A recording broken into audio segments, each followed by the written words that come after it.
Ahora que ya sabemos cómo rellenar un cheque, vamos a ver que hay diferentes tipos de cheques. Más que diferentes tipos de cheques, que el cheque siempre es el mismo y se rellena igual, hay diferentes formas de emitir el cheque, que va a tener una serie de consecuencias u otras, ¿vale? De tal forma que, bueno, en función del beneficiario, podemos distinguir entre lo que se llaman cheques al portador de cheques nominativos. ¿Qué es un cheque al portador? Un cheque al portador es aquel el que no se especifica el nombre de la persona que lo puede cobrar, ¿vale?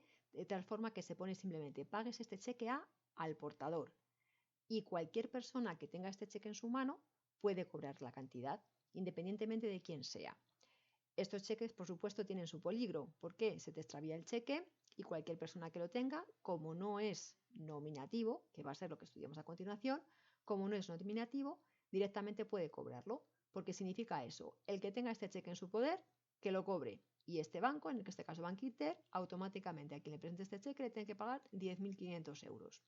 Para evitar eso, hacemos lo que se llaman los cheques nominativos, que es todo igual, pero como pusimos o como aprendimos a hacer en el momento que aprendimos a hacer el cheque, en este caso sí que ponemos el nombre expreso de la persona que lo puede cobrar. De tal forma que si no es esta persona la que va al banco con el cheque, no se puede cobrar. Por supuesto, el banco le hará presentar su DNI para confirmar su identidad y con esto lo podrá cobrar. Por tanto, al portador no ponemos nombre, el que lo tenga lo puede cobrar. No ponemos nombre, pero tenemos que poner expresamente al portador. No vale con que lo dejemos vacío, o en principio no vale con que lo dejemos vacío. Y nominativo, en cuyo caso sí que pondríamos el nombre. Más tipos de cheques, o mejor dicho, más formas de emitir el cheque. En función de cómo queramos que se cobre. Hay que diferenciar entre el cheque cruzado y el cheque para abonar en cuenta. ¿Qué es un cheque cruzado? Bueno, un cheque cruzado es un cheque que emitimos cuando queremos que este cheque se cobre mediante un ingreso en la cuenta bancaria. Es decir, los cheques se pueden cobrar de dos formas. O vas al banco con el cheque y te dan ese dinero en efectivo, o vas al banco con el cheque y le dices que te lo ingresen en una cuenta bancaria. Pues bien, cuando la persona que emite el cheque quiere obligar a que ese ingreso se haga en la cuenta bancaria, podemos hacer lo que se llama un cheque cruzado, que no es ni más ni menos que ponerle estas dos líneas que aparecen aquí. Simplemente dos líneas. No hace falta poner eso, ¿vale? Simplemente dos líneas. Y eso ya significa que hay que ingresarlo en cuenta corriente, que no se puede abonar en efectivo. Y los cheques cruzados especiales que se denominan es lo mismo y sirven para lo mismo, lo que pasa que no solo obligan como estos a que se ingrese el dinero en la cuenta corriente, sino además que tiene que ser en una sucursal específica. Como ya podéis imaginar, todo esto implica mayor seguridad, ¿vale? Para confirmar el sitio de recepción del dinero, ¿de acuerdo?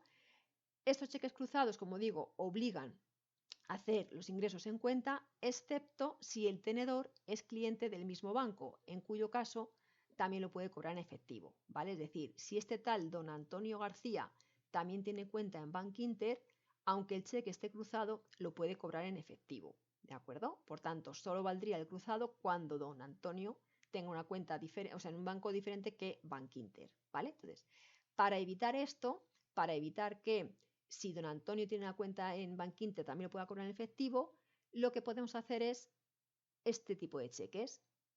Cheques para abonar en cuenta, que implica que independientemente de si tiene o no tiene cuenta, solo se puede abonar con ingreso en cuenta y no en efectivo. ¿Vale? Es decir, esto sería como una opción mucho más restrictiva que esta.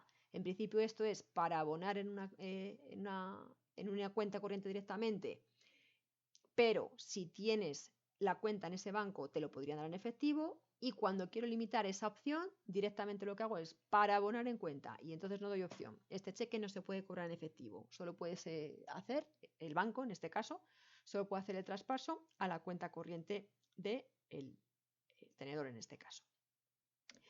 Más cosas. El cheque también se puede emitir conformado, ¿vale? Como veis es el mismo tipo de cheque, no cambiamos nada, simplemente cambian cositas que le ponemos por delante para que surta unos efectos u otro o se cobre de una forma u otra.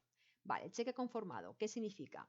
Bueno, el cheque conformado significa que o el librador o el vendedor pueden solicitar al banco que garantice la existencia de fondos. Es decir, que cuando emitimos un cheque, nosotros garantizamos de alguna forma que cuando esta persona vaya a cobrar el cheque va a haber dinero, ¿de acuerdo? Porque claro, nosotros emitimos un cheque y el señor va al banco y le puede decir, pues mire, es que no hay fondos para cobrar este cheque, ¿vale? Yo debo 10.000, pero si el día que voy al banco resulta que la persona que emitió el cheque no tiene 10.000 euros, pues automáticamente este cheque no se puede cobrar, ¿de acuerdo? Bueno, pues para evitar eso, hay veces que se dice, oye, confórmame el cheque. ¿Qué significa esto? Pues lo que significa es que el banco va a retener esa cantidad durante 15 días para que efectivamente cuando este señor vaya a cobrar la cantidad haya dinero en el banco. Y esto de la conformación se suele poner, por delante se suele poner la palabra conformado y por detrás del cheque ponemos un texto parecido a este que dice conforme y registrado en la cuenta corriente y hasta determinada fecha, inclusive por importe de, aquí pondríamos los 10.000 y pico, ¿vale? Y la fecha en la que se ha conformado. En definitiva, lo que significa este párrafo es, vale, te guardo en el banco esa cantidad de dinero y si vienes antes de tal día, que tienen que ser, como digo, 15 días desde la fecha de emisión, si vienes antes de 15 días, no te preocupes que ese dinero está aquí para que lo cobres, ¿vale? Una vez pasado ese día, el banco ya no tiene obligación de retenerlo. Por tanto, es una especie de seguro, ¿vale? Da mayor tranquilidad a la persona que tiene que cobrar porque se asegura que no va a ser un cheque sin fondos. Seguro que habéis oído esa expresión de un cheque sin fondos. ¿Qué significa un cheque sin fondos? Pues que voy a cobrar al banco y resulta que no hay dinero en la cuenta corriente. Bueno, pues como digo, una forma de evitarlo y de quedarnos tranquilos es emitiendo los cheques conformados. Y por último, el libro os habla de los cheques bancarios o de ventanilla, que realmente no es un cheque en sentido estricto. ¿Por qué?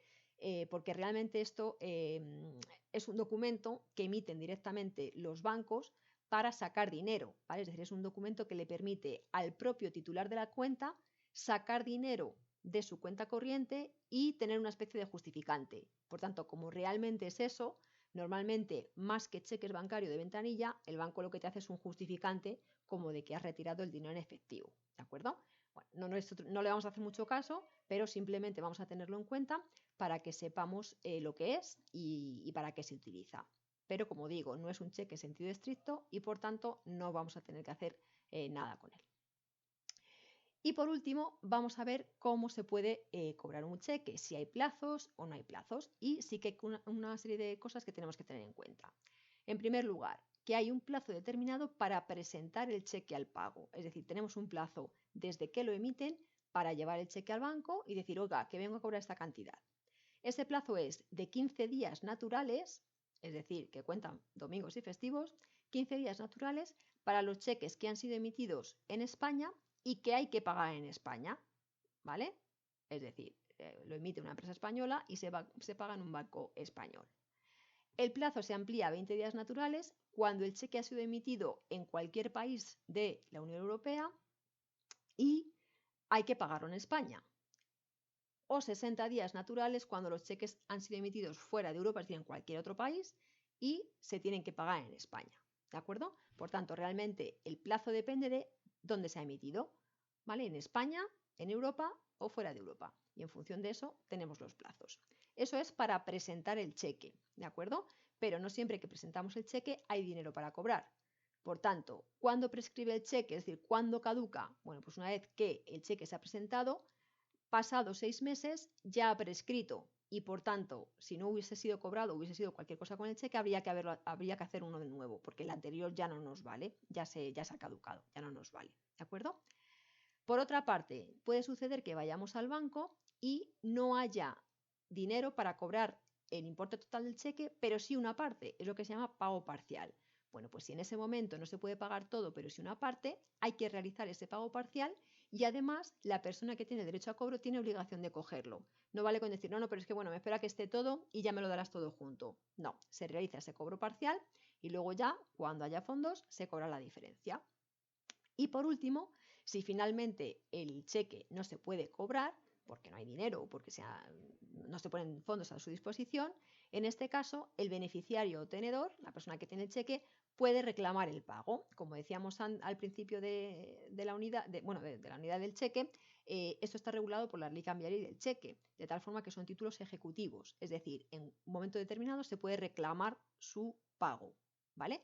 Por tanto, simplemente hay que hacer una declaración de impago, hay que ir al notario a decir que eso no está pagado y que se quiere reclamar, eso es lo que se llama protesto notarial, y con eso se emprenderían ya acciones legales para que el titular del cheque pudiese cobrarlo.